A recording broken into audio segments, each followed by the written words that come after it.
Bonjour à toutes, bonjour à tous. Dans cette nouvelle vidéo, je voudrais vous parler de l'impôt Covid, car je pense que l'État va devoir se financer d'une façon ou d'une autre en raison des dépenses créées par la crise Covid. Alors si vous avez de l'ambition pour votre épargne et votre avenir financier, rejoignez-moi, nous allons passer en revue la compréhension de l'actualité, des projets de l'État et en quoi ça impacte votre épargne. Et puis surtout, nous allons évoquer des pistes de solutions, toujours dans l'axe des placements alternatifs que je préconise.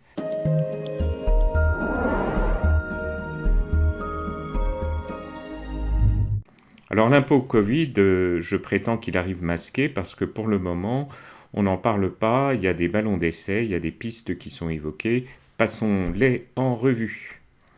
Alors l'État est très endetté et d'ailleurs en 2021, ce qui est symptomatique, c'est qu'il va devoir financer le budget par moitié par l'endettement et moitié seulement par les impôts. C'est du jamais vu. Alors je vous ai remis quelques chiffres, je ne vais pas vous abreuver de données, mais juste pour que vous ayez ci-dessus l'ampleur des dépenses réalisées par l'État au sujet du Covid. Ensuite, vous avez un petit rappel de la dette, et enfin, vous avez aussi une information sur le surplus d'épargne qui a été mis de côté par les Français, 130 milliards en 2020, en raison de l'impossibilité de faire des dépenses, mais aussi du bénéfice du soutien à l'économie. On voit bien qu'effectivement, ça ne peut pas durer éternellement et que l'État se gratte la tête pour savoir comment trouver de l'argent. Quelques pistes de solutions. Nouveaux impôts, relèvement des impôts, c'est très coûteux politiquement, mais ça n'est pas impossible, et surtout c'est coûteux économiquement aussi, parce qu'on sait très bien que ça ralentirait encore la reprise économique. Néanmoins, tout est possible. Ce qui est encore plus possible et dont on vous parle moins, c'est une confiscation directe de l'épargne, c'est-à-dire éventuellement un impôt sécheresse pour ceux qui ont connu 1976, c'est-à-dire de l'épargne forcée, ou bien un prélèvement autoritaire pour les Français ayant un certain revenu. Moi, je remarque qu'à la télévision ou dans les chats, ce sont des questions qui sont de plus en plus ouvertement débattues. Et lorsqu'on commence à envoyer des ballons d'essai dans l'atmosphère, on sait comment ça peut se terminer. Autre piste de solution, il est apparu que certains organismes publics se sont vus demander de déposer leur trésorerie, c'est-à-dire leur cash, leur surplus d'argent, sur les comptes du Trésor public, c'est-à-dire directement à l'État.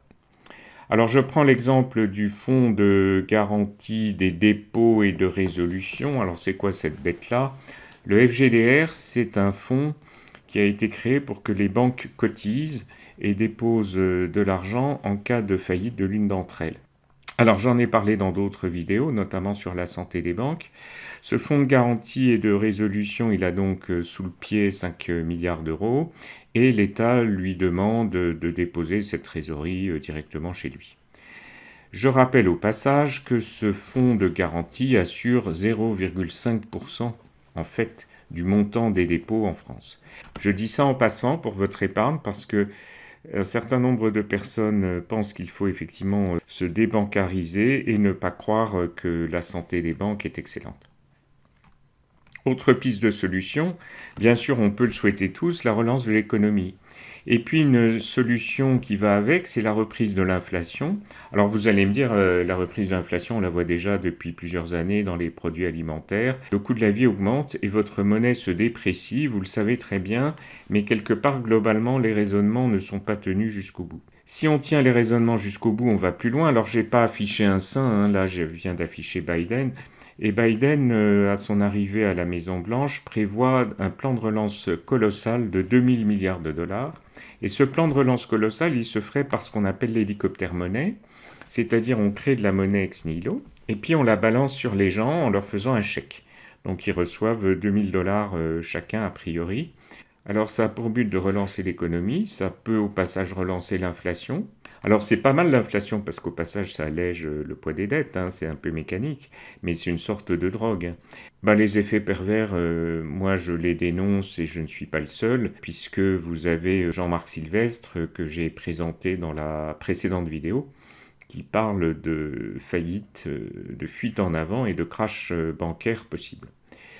Donc si vous n'êtes pas complètement au clair avec toutes ces questions, je vous renvoie à ma vidéo précédente, mais aussi aux vidéos sur les banques et la fuite en avant monétaire. Maintenant, évidemment, que faire? Parce que on ne pourra pas échapper à des mesures étatiques. On pourra éventuellement avoir un recul sur les solutions possibles et mieux gérer son argent et peut-être consacrer 5-10%, voire plus selon ses moyens, à des alternatives de placement dont je vais vous parler. Alors évidemment, le but serait d'avoir des placements plus performants que l'inflation, et puis diversifier ces placements, les diversifier vraiment, et en sortir une partie du système financier actuel. Donc je ne vous dis pas du jour au lendemain de tout retirer, mais peut-être de constituer, on va voir ça tout à l'heure, une enveloppe de 5 à 10%, voire plus, de votre patrimoine financier. Et ça, quels que soient vos moyens, que vous puissiez mettre 1000 euros ou 10 000 euros de côté, voire plus, c'est une mesure de protection par les temps qui courent et par rapport aux turbulences qui s'annoncent. Enfin, nous, on s'intéresse aux tendances durables et à long terme. On n'est pas là pour faire des coups, de la spéculation, des allers-retours. Ça, c'est un métier. Il y a des personnes qui font croire aux particuliers qu'ils peuvent faire du trading, notamment sur les devises. Rien de plus dangereux. Donc, je pense qu'il faut vraiment détecter les tendances à long terme et ne pas avoir d'idées a priori sur les différents secteurs immobiliers, actions, crypto-monnaies, métaux précieux, et donc avoir l'esprit large et ne pas être conditionné par tout le matraquage que l'on subit. Une de mes passions et une des composantes de mon activité, c'est justement de repérer ces tendances lourdes, de les suivre avec des outils d'analyse et puis des auteurs indépendants, bien sûr, et puis de sortir de cette actualité événementielle, émotionnelle. On est là à réagir parce que quelque part, on vous incite à le faire en vous touchant par l'émotion.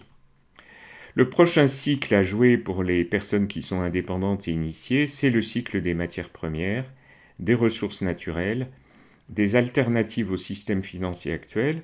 Et là, j'agis sans sectarisme. Vous avez des personnes qui sont effectivement des grands spécialistes des métaux précieux qui détestent les actions et les crypto-monnaies. Vous avez des spécialistes de tout ce qui est financier et digital qui estiment que l'or est complètement ringard. Je trouve ça bien dommage puisque le travail que je fais, c'est justement de regarder ce qui monte pour des raisons fondamentales et intrinsèques, mais aussi ce qui monte en fonction des graphiques, car l'analyse technique donne beaucoup de secrets sur les évolutions futures. Et mes recommandations sont évidemment applicables à tous les budgets, il suffit de les adapter. Donc je vous recommande de faire vos comptes, de prévoir un matelas de 3 à 6 mois de dépenses pour justement les avoir devant soi, mais indépendamment du système financier, pour que cet argent soit justement disponible. On retrouve la notion de matelas évidemment qui suscite l'ironie, mais un matelas non pas forcément de cash, bien qu'il en faille un peu, mais de placement alternatif, vous permettrait justement de passer les mois qui viennent. Alors pour 2021 et 2022, voilà ma philosophie d'investissement. Cette réserve mobile, elle est surtout liquide et hors système financier.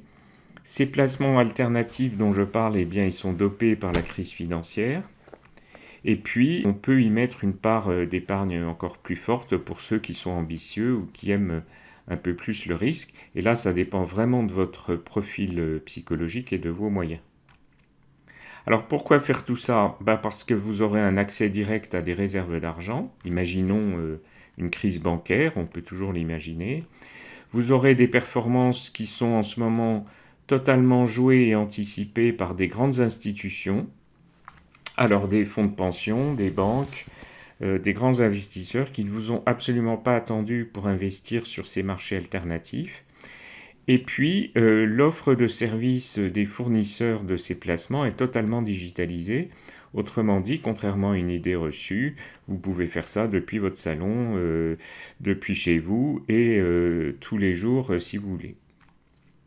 Dans le domaine notamment des crypto-monnaies, moi j'avais fait une vidéo le 22 novembre où je conseillais vraiment de prendre le train en marche.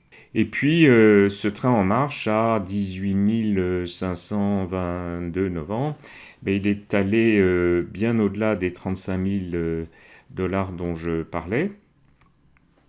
Et finalement, je disais dans cette vidéo, je présente une prévision de moyen terme pour le Bitcoin et les crypto-monnaies Tendance de fond ignorée du grand public.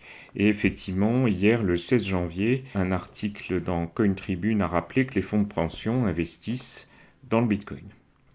Donc on n'est pas étonné de cette prévision qui a finalement dépassé les 35 000.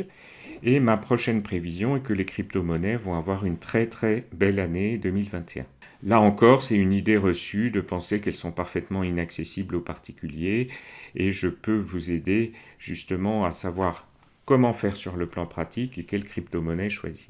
Autre axe de placement alternatif, les métaux précieux. Ça fait très longtemps que je m'y intéresse puisque le livre Jouer gagnant face à la crise que j'avais écrit en 2003 avec un collègue Jean-Marie Grégoire, ce livre prévoyait déjà une hausse substantielle de l'or si on dépassait 480 $ l'once. On les a largement dépassés dans les années suivantes. On a ensuite consolidé cette hausse et à nouveau en 2018 puis en 2019, j'ai signalé que les analyses graphiques étaient à nouveau extrêmement favorables. Pourquoi l'or remonte tendanciellement depuis maintenant près de 20 ans ? Eh bien parce que les monnaies se déprécient, les monnaies sont créées de façon exponentielle par la planche à billets, et quelque part comme elles se dévaluent, justement l'or représente une valeur refuge, et ça n'est pas prêt de se terminer quand on voit les plans de relance de tout à l'heure.